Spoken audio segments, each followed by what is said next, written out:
নমস্কার বন্ধুরা, বেশ কিছুদিন পরে আমি আবারও একটা মিনি ব্লগ নিয়ে চলে এসেছি। আজ একটা অন্নপ্রাশন বাড়িতে নিমন্ত্রণ ছিল। কাল রাতে যেহেতু পুজো দেখতে যাওয়া হয়নি, তাই আজকেই একদম গিয়ে প্রণাম করে নিলাম।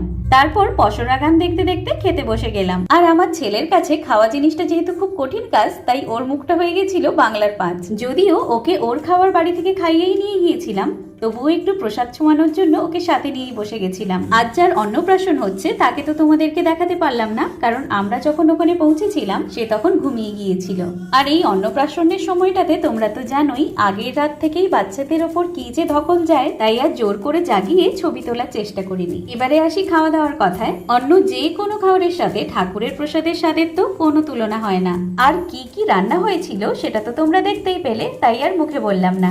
ব্যাস, খাওয়া দাওয়া শেষ। এবারে এই জোয়ানের প্যাকেটটাকে নিয়ে মাত্র 2 মিনিট হেঁটেই পৌঁছে গেলাম বাড়িতে। আসবো পরের ভিডিও নিয়ে। আজকের জন্য টাটা।